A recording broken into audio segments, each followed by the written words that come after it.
Damos sequência a mais um programa Opinião Pernambuco, de forma remota, e hoje nós conversamos com Amaury Cantilino, que é psiquiatra, professor da Universidade Federal de Pernambuco, e Jaime Panerai, que é psicólogo do Libertas. Bem, o nosso tema de hoje é luto causado pela Covid-19.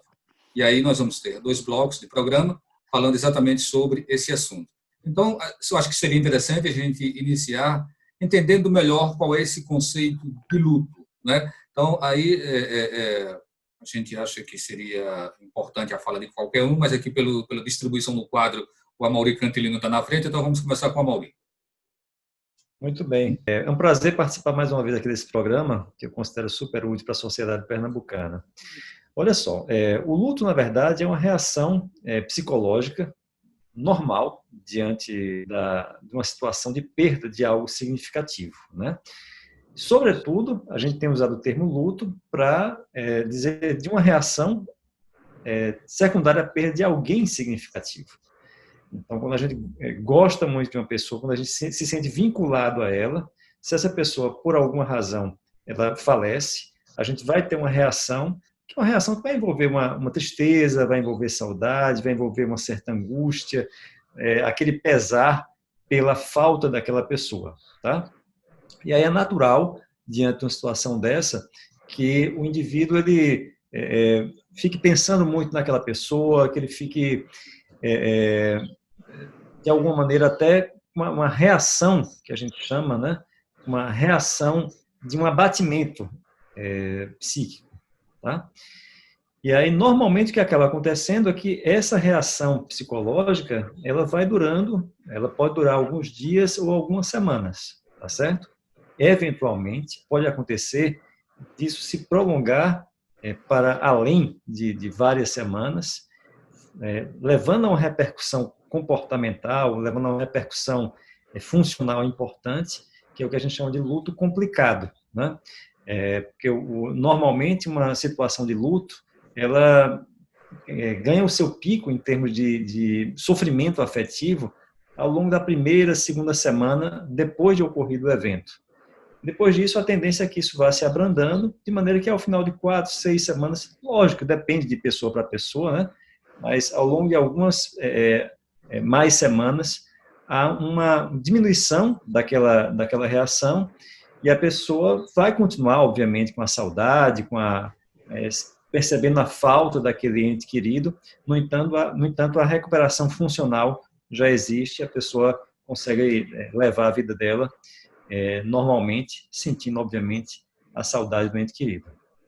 Jaime, o luto ele é consequência de uma perda. Então vai para você a pergunta, né? Como lidar com essa perda?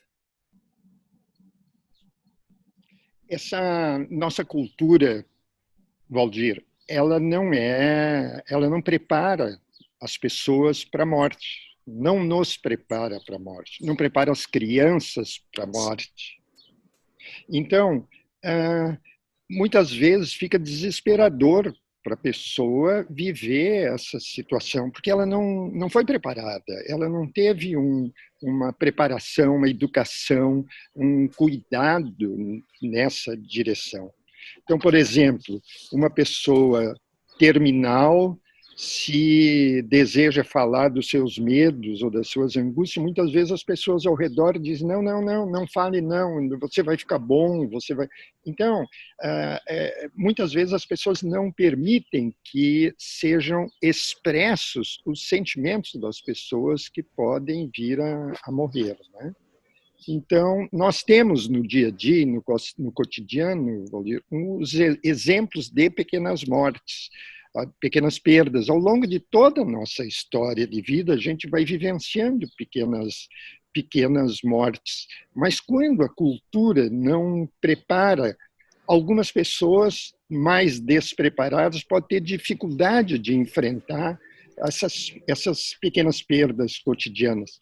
Essa questão de se despedir, essa questão de terminar relacionamentos, essas dificuldades de entrega, inclusive no sono, são situações que reforçam o que a Amaury acabou de dizer, que podem trazer essas questões à tona, né, na vida das pessoas.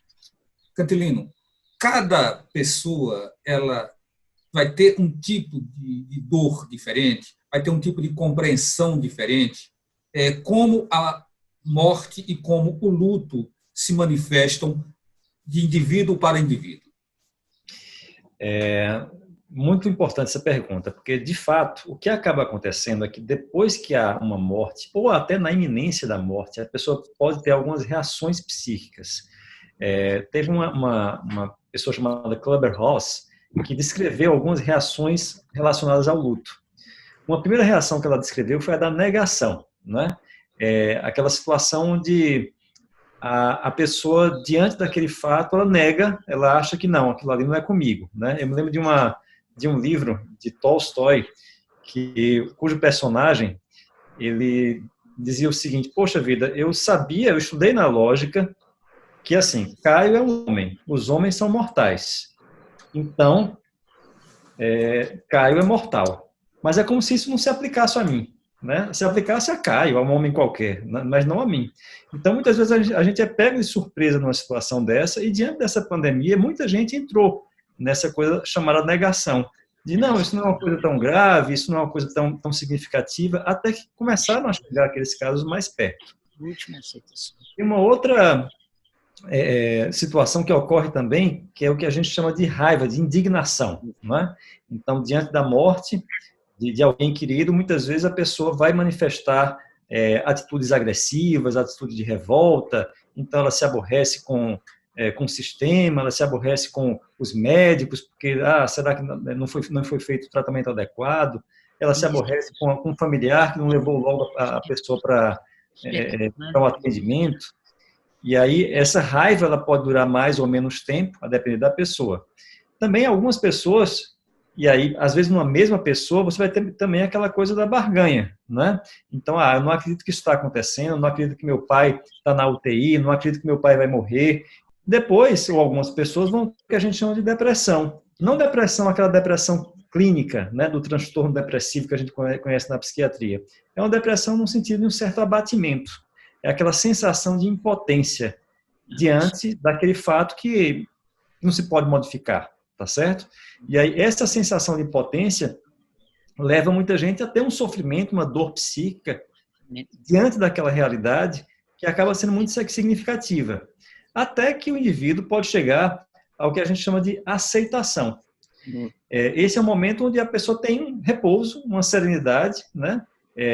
Onde ela aceita o fato da vida, aceita que a morte ela faz parte da vida, né? Essas fases aí, elas podem ocorrer de uma forma organizada, elas podem ocorrer em alguma pessoa só uma fase dessa ou outra, ou até podem se misturar ao longo do tempo, até que a pessoa chegue a uma aceitação completa. Ok, vou novamente pegar a sua deixa aí para trazer uma questão para o Jaime.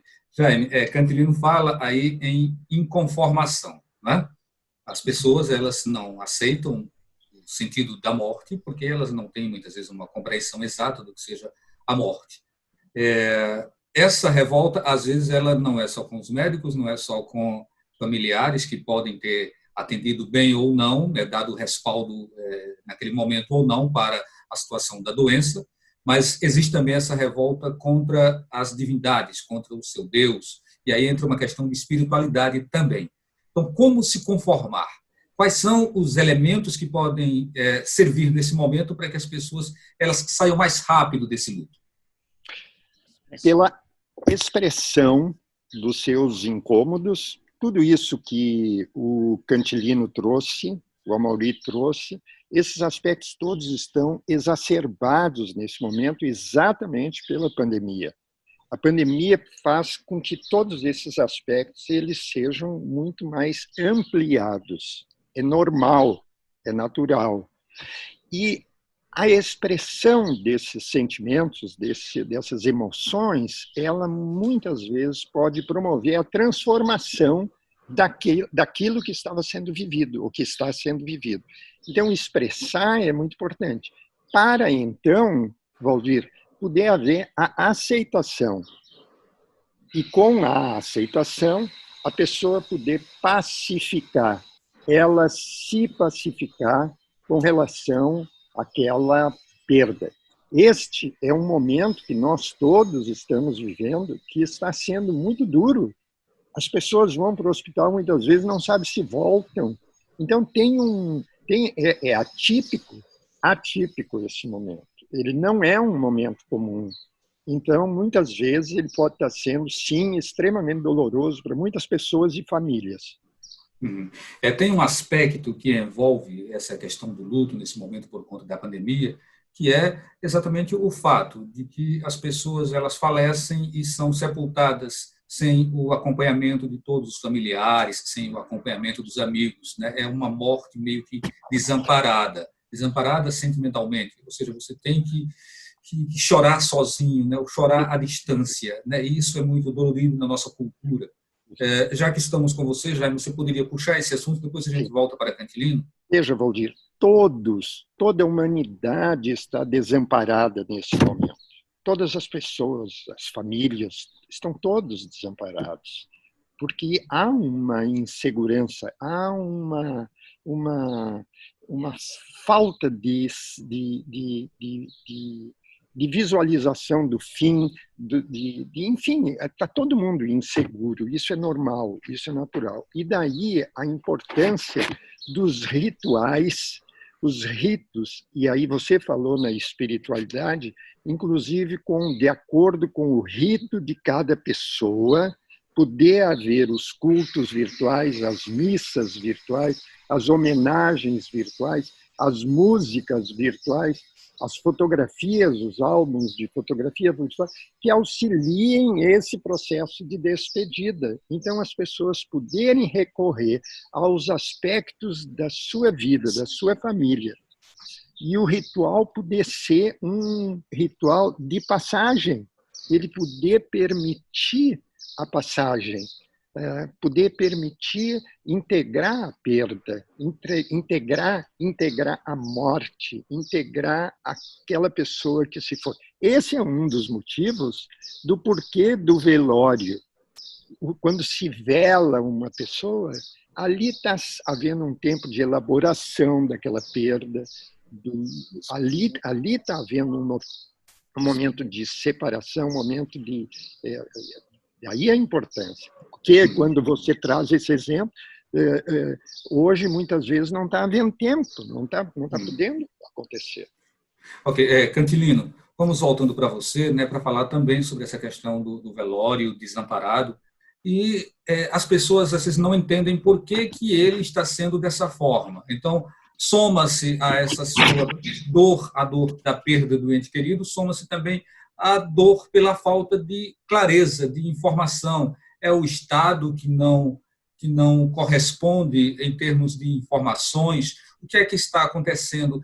Até que ponto isso potencializa essa dor? É interessante, Valdir, essa pergunta, porque assim, há uma preocupação de alguns hospitais nesse sentido, né, nesse respeito ao familiar, né, e ao próprio paciente, no sentido de que assim, esse processo do luto, esse processo psicológico, ele começa, Valdir, por incrível que pareça, até com o nosso próprio medo em relação ao coronavírus, tá? A gente normalmente não fica pensando na morte, né? Essa coisa de a gente pensar mais frequentemente na morte surge diante de um contexto dessa pandemia. Então, na hora que a gente começa a pensar na morte, na hora que a gente começa a se dar conta dessa perda do controle, a gente passa a pensar na nossa morte, a gente passa a pensar na morte dos nossos entes queridos, do nosso pai, da nossa mãe, né? O que é que pode acontecer com os dependentes, né? Como é que eu vou ficar se de repente acontecer dessa pessoa amada for embora? Então, eu já posso começar a vivenciar um luto mesmo antes de qualquer sintoma que venha a acontecer com o ente querido. Mas uma vez havendo a separação do ente querido, porque ele vai para um hospital e vai precisar ficar internado, vai precisar ficar na UTI, de alguma forma também isso já é um preparo, né? A gente fica, obviamente, torcendo muito para que essa pessoa saia, mas a gente sabe, né, que quem entra numa UTI, infelizmente, tem uma taxa lá em alguns lugares 50% de conseguir sair, outras taxas de 33%, enfim. Mas, de alguma forma, a gente já começa a vivenciar isso. Tanto a pessoa que vai, quanto a pessoa que fica. E eu achei muito sensível de alguns governos a possibilidade deles oferecerem os celulares e tablets para a pessoa que está lá dentro na UTI entrar em contato com seus familiares. Tendo sucesso ou não esse tratamento, de alguma forma, isso acaba sendo importante para esse processo do enlutamento. E alguns hospitais se preparam no sentido de dar notícias graduais o tempo todo aos pacientes, aos familiares, do estado dos pacientes lá dentro da UTI. Ok, a gente chega ao final do primeiro bloco e daqui a pouco a gente retoma essa nossa conversa falando sobre o luto causado pela Covid-19. Até já.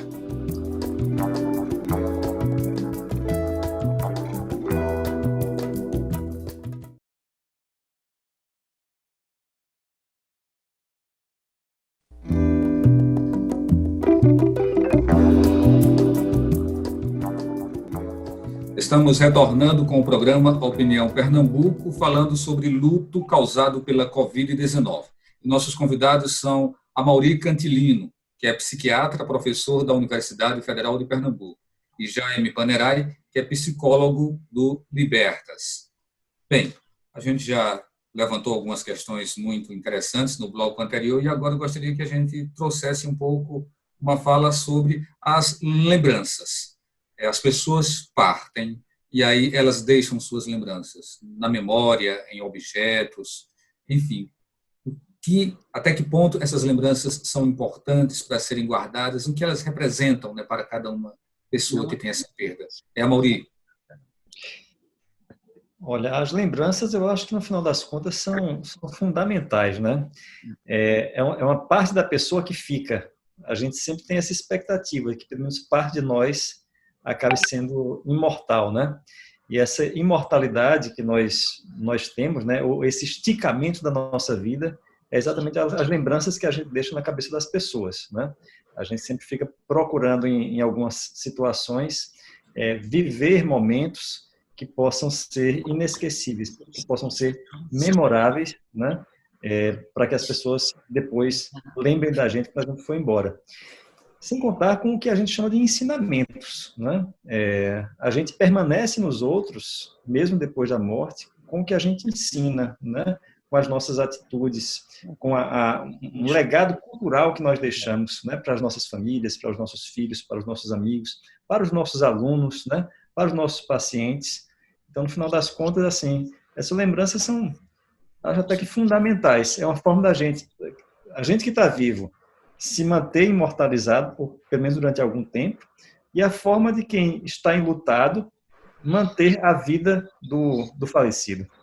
Jaime, até que ponto essas lembranças são um bálsamo? E as mágoas? O que a gente deve fazer com as mágoas? Esta é a questão importante.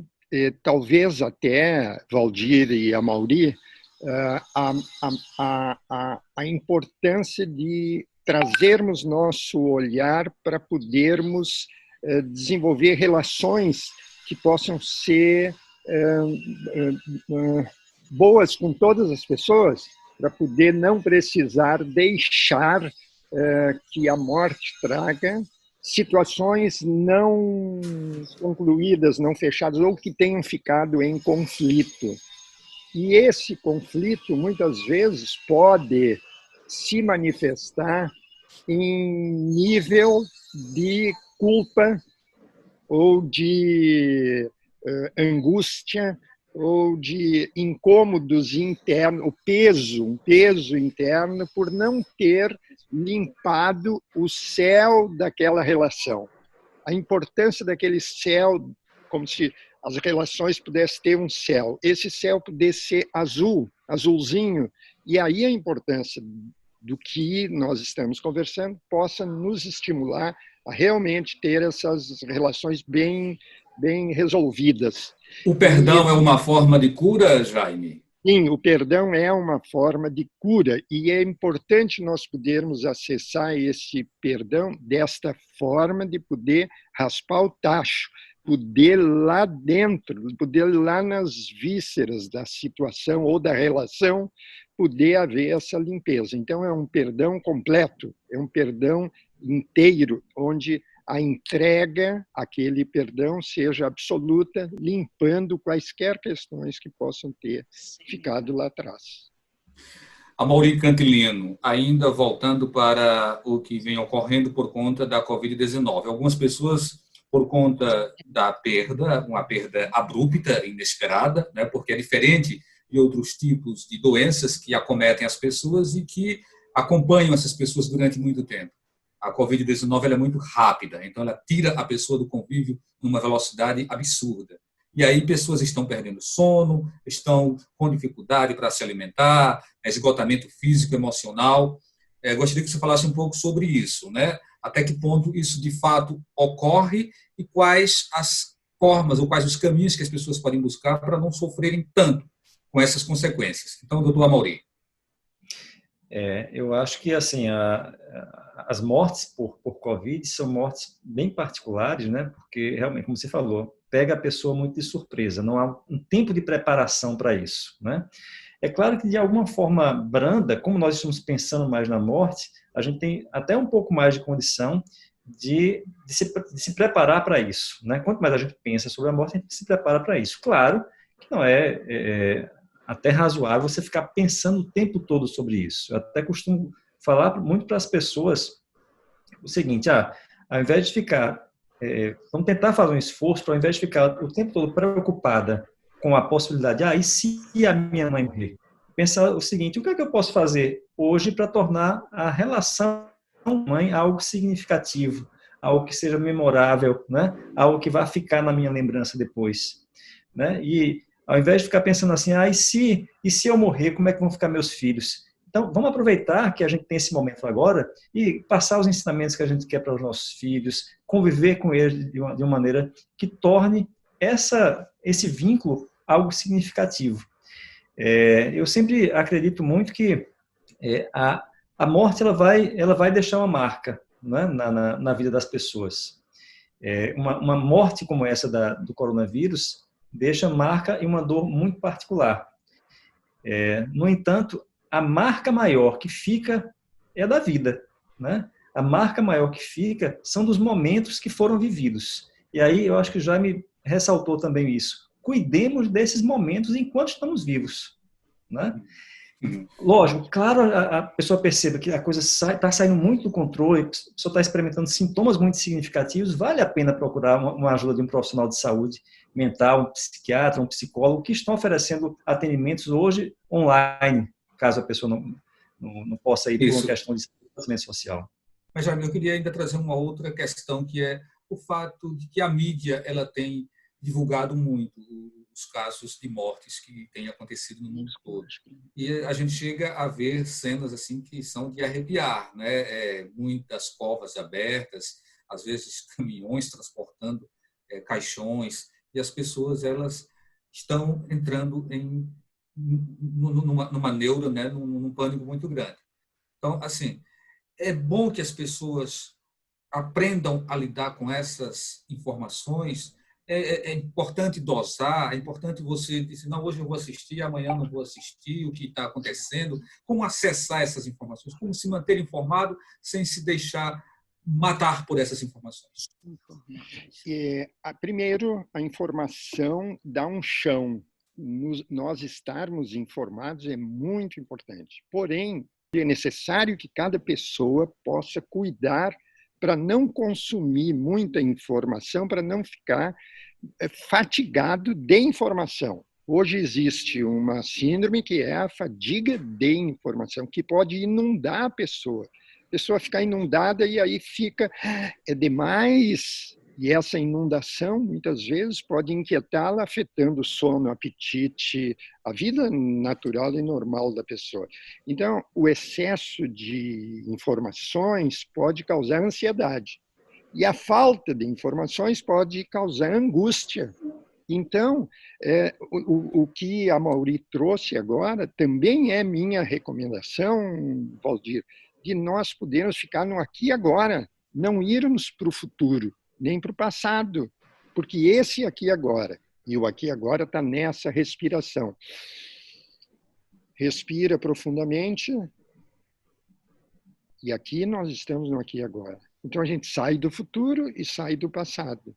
Então este lugar de cuidar do excesso de informações ou da falta é um cuidado importante, uma recomendação necessária para nós podermos estar balanceados. E aí, Valdir, eu gostaria de trazer que muitas vezes a gente abrir a janela de manhã, deixar o sol entrar, colocar uma música e sentir que a vida está aqui, a vida está existindo, a vida continua, segue. Isso, a gente tinha falado sobre a orientação, né? O Libertas está com um programa também de atendimento às pessoas. Poderia falar rapidinho sobre isso aí?